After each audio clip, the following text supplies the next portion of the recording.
अस्सलाम वालेकुम पापा। वालेकुम सलाम। जी पापा, क्या टॉपिक है आज का? आज का टॉपिक जो है वो तकब्बुर करने वालों का अंजाम क्या होता है। रब्बि इश्रह ली सदरी व यस्सिर ली अमरी वहलुल उक़दतम मिन लिसानी यफ़क़हू क़ौली रब्बि ज़िदनी इल्मा रब्बि ज़िदनी इल्मा। बेटा, तकब्बुर का लुग़वी मानी है फ़ख्र करना, गुरूर करना, घुमंड करना, अपने आपे से बाहर निकल जाना। जो अल्लाह ताला ने इंसान को इख्तियारात दिए हैं उनसे तजावुज़ करना, लोगों के सामने ऐसी डींगे मारना कि मैं बड़ी शय हूँ, मेरा कोई भी मुकाबला नहीं कर सकता। तकब्बुर में जब वो सारी हदें क्रॉस कर लेता है तो अपने आप को अल्लाह अकबर के दर्जे पर ले आता है और दावा कर देता है कि मैं जो चाहूँ कर सकता हूँ। तमाम अफराद मेरे सामने कीड़े मकोड़ों की तरह हैं। इस गुरूर तकब्बुर में आकर बेगुनाह अफराद को कत्ल भी करवा देता है और भरी मजलिस में अपना रोब और दबदबा और खौफ फैलाने के लिए ऐसी खौफनाक सजाएं दे देता है कि लोग डर तो जाते हैं लेकिन उसको जालिम और जाहिल चिपकाना शुरू कर देते हैं।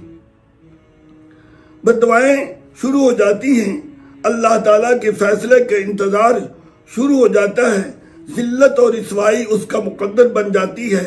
जो गुनाह उसने छुप कर किए होते हैं आश्कारा होने शुरू हो जाते हैं। उसका अंजाम बहुत बुरा और भयानक अमेज हो जाता है। कुरान मजीद हमें तकब्बुर करने वालों की क्या मिसालें देकर समझाने की कोशिश करता है।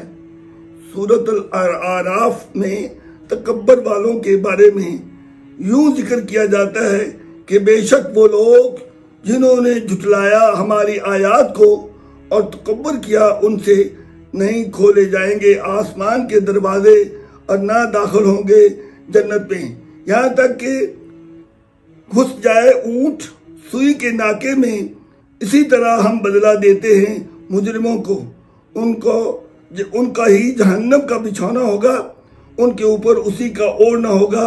इसी तरह हम बदला देते हैं जालिमों को। बेटा, दूसरी मिसाल जो है अल्लाह ताला ने सूरत काफ में दी है। गुरूर अल्लाह ताला को बिल्कुल पसंद नहीं। इस सूरत में उस शख्स की मिसाल दी गई है कि जो उस वक़्त का बड़ा जिम्मेदार था, कई किस्म के बागात थे और वो इस इलाके का सरदार था। उसका जिगरी दोस्त आया, वो गरीब और मुस्तहिक था, वो इमदाद का तालिब था। जब वो उसके पास आया तो उसने बड़े तकब्बुराना अंदाज में कहा कि ये सब कुछ मेरी अक्लमंदी और दहानत का नतीजा है। उसके दोस्त ने कहा कि ये अल्लाह ताला का फजल है, उसी की वजह से तू बहुत बड़ा जिम्मेदार बन चुका है। उसने सब बातों को ठुकरा दिया और फख्र और तकब्बुर में कहने लगा कि मैंने उसको इस तरह इन बागात को तैयार किया है कि कभी भी ख़त्म ना होंगे, नस्ल दस नस्ल चलेगा। और दोस्त को हकीर जाना, यही बात तकब्बुराना थी। अल्लाह ताला को पसंद ना आई और उसका खूबसूरत बाग उजड़ गया, बल्कि मिलियामेट हो गया। और फिर अपने दोस्त की बात को याद करके कहने लगा कि मैं अल्लाह ताला को भूल गया था कि काश मैं ऐसा ना करता। दूसरा बड़ा वाक़या तकब्बुर और गुरूर का वो है कि कारून का खुजाना, उस शख्स को भी इल्मो अकल पर गुरूर था, उसकी चाल ढाल में तकब्बुर था और लोगों को मजमे के सामने बड़े ठाट बाट के से जाता और जिसको चाहता बड़ा जलीलो रिसवा कर देता।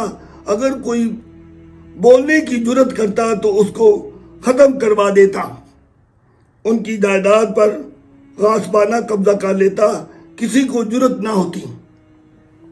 अल्लाह ताला ने उसकी जायदाद की तफसील बहुत बड़ी जमात के खजाने की चाबियों से तशबीह दी है। यानी उस वक़्त के लिहाज से वो दुनिया का अमीर तरीन शख्स था। लोग उसकी दौलत को देखकर हसरत کرتے کرتے کہ کاش ہم بھی ایسے مالدار ہو جائیں، لیکن وہ دوسری طرف سے جب ظلم کی حد ہو گئی، رعایا کی طرف سے تو ہونے لگی، تو اللہ تعالیٰ نے ایسا زلزلہ بھیجا کہ وہ اس کا تمام خزانہ زمین بوس ہو گیا۔ جو لوگ ایسے خزانے کی خواہش رکھتے تھے وہ توبہ کرنے لگے اور اللہ تعالیٰ سے معافی مانگنے لگے۔ تکبر ایک ایسی بیماری ہے، جب یہ بیماری بڑھتی ہے تو حسد بھی اپنی جگہ لے لیتا ہے۔ افسوس کی بات یہ ہے کہ یہ زیادہ تر ہمارے سیاسی لیڈروں میں پائی جاتی ہے۔ ان کے چہرے دو طرح کے ہوتے ہیں۔ جب وہ اپنے انتخابات کے لیے رعایا کے پاس ووٹ لینے جاتے ہیں تو اتنی عزت و انکساری، ہمدردی، بھائی چارے کے خوبصورت الفاظ سے لوگوں کو خوب بیوقوف بناتے ہیں۔ اس وقت ایسا دکھائی دیتا ہے کہ تو بڑا مسیحا ہے، ہمارے سارے غم دور ہو جائیں گے، دودھ کی نہریں بہنا شروع ہو جائیں گی۔ اسی جوش و جذبے کی وجہ سے مختلف قسم کے نعرے اور نغمے بلند ہونا شروع ہو جاتے ہیں۔ یہ آئے گا تو بنے گا نیا پاکستان، یہ تو میری آن ہے، یہ تو میری جان ہے، بنے گا نیا پاکستان۔ اس طرح کے بے شمار ملی نغمے اور قسم کے گائے جاتے ہیں ان کی تعریف میں۔ جب یہ خوش آمدی لوگ سیاسی لیڈروں کے بے جا تعریف کے قصیدے پڑھنے شروع ہو جاتے ہیں، وہ پہلے تو اپنے آپ کو بڑی شے سمجھنا شروع ہو جاتے ہیں۔ بہت کم لوگ ہوتے ہیں جو کامیابی کے بعد عزت و انکساری اختیار کر کے رعایا کے کام آتے ہیں۔ ان لوگوں کی وجہ سے ابھی تک پاکستان قائم دائم ہے۔ ہماری تو دعا ہے کہ ایسے مخلص لوگ تعداد میں زیادہ ہو جائیں تو انشاءاللہ اللہ پاکستان کی ترقی کرنے لگے گا۔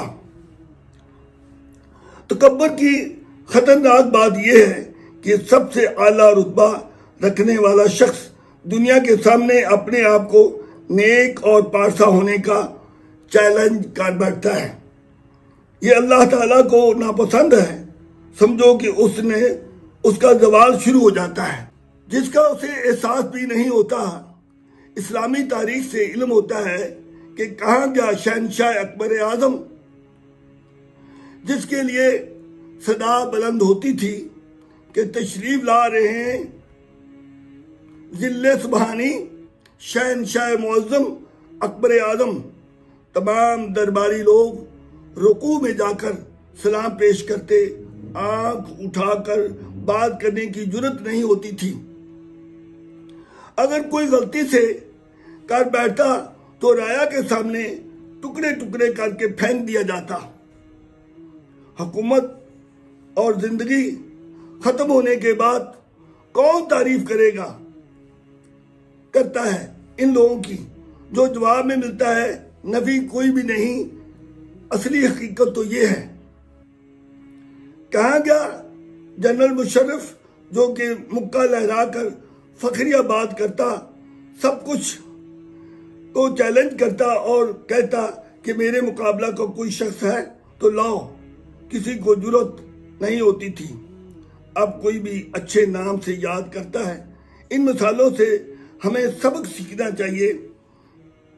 دل و دماغ میں یہ سوال پیدا ہوتا ہے کہ پاکستان میں کوئی تو آئیڈیل ہو سکتا ہے جس کو نمونہ بنائے۔ اس کا جواب یہ ہے کہ کوئی مائی کا لال جو قائد اعظم رحمۃ اللہ علیہ اور علامہ اقبال کی تعریف کیے بغیر نہیں رہ سکتا، کیونکہ وہ مخلص بھی تھے اور عزت و انکساری ان کے چہروں سے ٹپکتی تھی۔ اس لیے وہ ہمارے دلوں دماغ میں چھا گئے۔